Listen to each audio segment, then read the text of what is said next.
Buenas noches, es una enorme satisfacción poder pasar revista a la situación internacional una vez más por esta querida pantalla. El primer tema que vamos a hablar es la situación de Estados Unidos y el espionaje.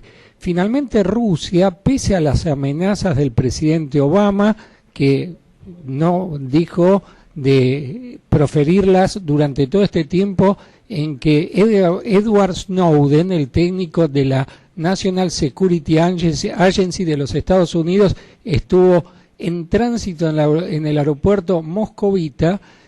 A pesar de tantas amenazas, Rusia le concedió a Snowden asilo por un año. En el mes que estuvo en el aeropuerto, Snowden estuvo estudiando el idioma ruso y estuvo estudiando historia rusa y literatura de ese país. Esto demuestra una vez más que Estados Unidos tiene un poder enorme en términos bélicos, pero que la fortaleza de su sociedad, la debilidad en realidad de su sociedad, se encuentra profundamente debilitada y tuvo que aceptar, a pesar de las amenazas que Obama le profirió al presidente Vladimir Putin, tuvo que aceptar que éste asilase a Snowden. En estos días se conoció que fue declarado culpable el soldado Bradley Manning, que inició en el año 2010 las filtraciones de lo que luego se conocieron como Wikileaks. Llama la atención que Estados Unidos se ampare en la legalidad para violar la legalidad. Los cables filtrados por Wikileaks, de los cuales por ahora se conocen una parte importante, pero no todo lo que se menciona, dejan al descubierto la profunda implicancia de los Estados Unidos en asuntos internos de otros países. Por citar un ejemplo, hay un libro que se llama ArgenLeaks, del periodista argentino Santiago O'Donnell, que relata cómo el candidato a las elecciones del domingo próximo, Sergio Massa, iba a la embajada de los Estados Unidos a hablar mal de Néstor y Cristina Kirchner. A lo largo de los cables que se conocen se menciona cómo Estados Unidos interfiere en los asuntos de otros países y comete todo tipo de actos ilegales. Pero en realidad lo que debería decirse más consecuentemente es la situación de que los Estados Unidos no soportan que se le ponga límites y reaccionan frente al mensajero y no con el contenido del mensaje. O sea, reaccionan contra Wikileaks, que tienen asilado hace más de un año al fundador de Wikileaks, Julian Assange, en la embajada británica en el Ecuador, y se reaccionan condenando al soldado Bradley Manning a penas que podrían oscilar en 120 años de cárcel. Ahora, hagamos una comparación.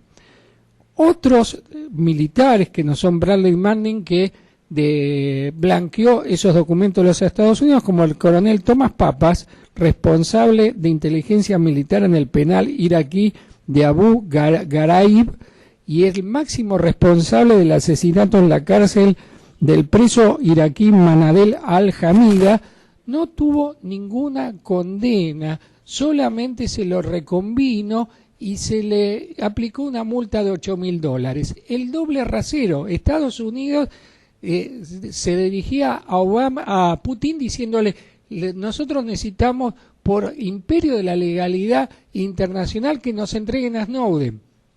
Ahora, Estados Unidos bombardea otros países, como ocurre, como lo hace habitualmente en Afganistán, aplica condenas a muerte sin juicio previo, y parece que en esos casos no les interesa la legalidad.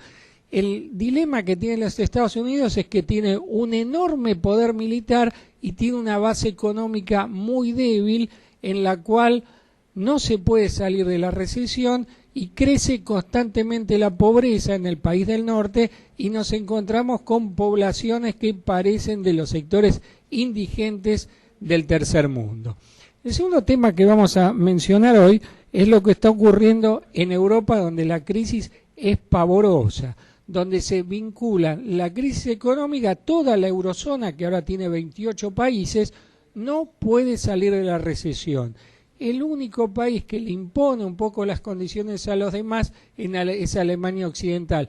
También un coloso económico como Francia sufre las consecuencias. El presidente François Hollande se debilita día a día y en poco más de un año ha dilapidado su capital político con el que llegó al gobierno.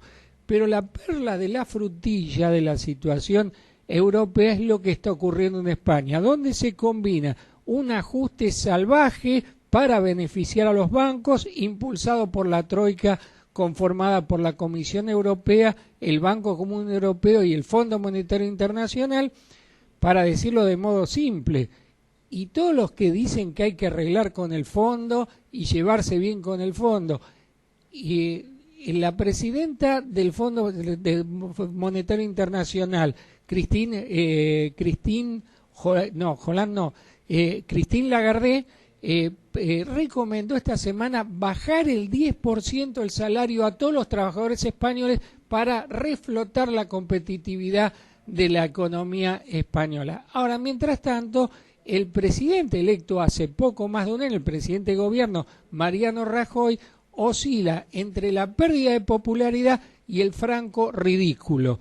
Además, sometido a un terrible vendaval de corrupción que se descubrió cuando el tesorero del partido al cual pertenece, el Partido Popular, nombre muy mal puesto, Luis Bracenas, blanqueó la cantidad de sobresueldos que le pagaba a los funcionarios del partido. Bracenas tenía una cuentita, una que se sabe, de 50 millones de dólares.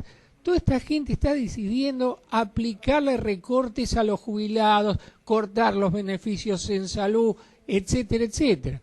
Entonces, el día jueves se dio la frutilla del postre cuando en el Parlamento español, que se llama Cortes, el presidente Rajoy estaba leyendo su discurso y tenía anotado fin de la cita para que él supiera que había terminado la cita, pero es un poco bruto y leía fin de la cita y lo repitió durante varias veces cada vez que terminaba la cita. Entonces, Rajoy es un cadáver político porque está acosado por la crisis económica, está acosado por su propio partido, que lo va a largar como fusible, porque el propio expresidente de gobierno José María Aznar está interesado en que dure mucho para imantar sobre su figura el desprestigio de este gobierno que está hundiendo a España en la miseria, y luego tratar de sanear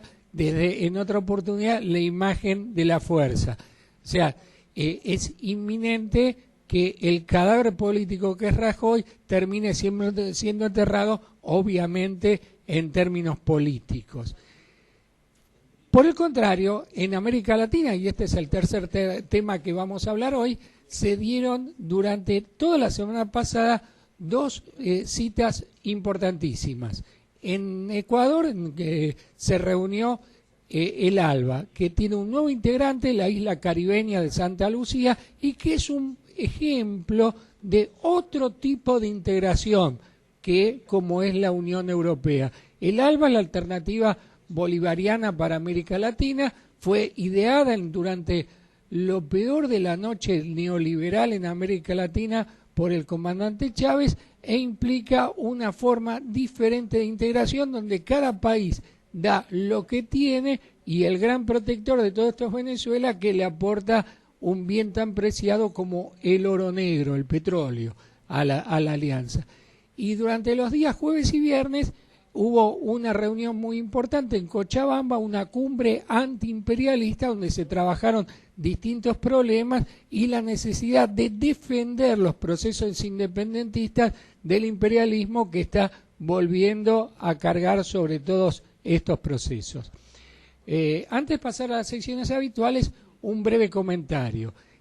Para los que dicen que la Argentina está aislada del mundo, la Argentina preside durante el mes de agosto el Consejo de Seguridad de las Naciones Unidas desde su condición de miembro no permanente, y la presidenta viajó hoy a Nueva York para presidir las primeras sesiones del Consejo de Seguridad. Curioso aislamiento del mundo es este. Lo que no sale en ningún medio del mundo es el hecho de que en Libia se aplican terribles torturas a los detenidos y el 70% de la producción petrolera está en recesión, o sea, se explota el 70% de petróleo menos que en la etapa que el presidente Mohammar al-Gaddafi dirigía los destinos de Libia. Estas son las consecuencias de una invasión como la de la OTAN, que desestructuró el Estado Nacional libio y privó a su pueblo de los beneficios de que le brindaba el Estado de la revolución que encabezó en su momento el fallecido Mohammar al-Gaddafi. El alpargatazo internacional es un corolario de lo que hablamos la semana pasada. Es para el jefe del Estado Vaticano, el argentino Francisco I. Hay un tema que la Iglesia no puede terminar de digerir, que en nuestras sociedades gobierna el derecho civil, la ley civil, y no la ley religiosa. Entonces Francisco dijo: no, ¿quién soy yo para juzgar a los homosexuales? Lo malo es que haya lobbies a favor de los gays. En principio se podría haber acordado de eso cuando hizo lobby precisamente contra el matrimonio igualitario. Y en términos de hacer lobby, no hay nadie que le gane a la Iglesia.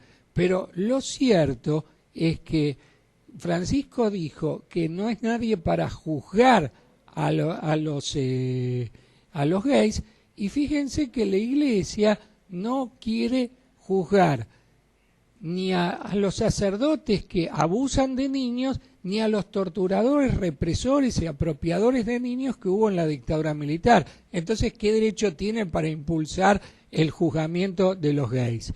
Y el alpargatazo nacional es para Luis Echeverri, también un coletazo de la semana anterior, que el fin de semana anterior había hablado en la Sociedad Rural y planteó el programa de la oligarquía. Ningún impuesto a las exportaciones agropecuarias, ninguna retención. O sea que ahí tenemos claramente desarrollado un siglo de historia en la Argentina. Desde el comienzo del siglo XX estaba claro que sin apropiarse de renta agropecuaria no era posible desarrollar al país.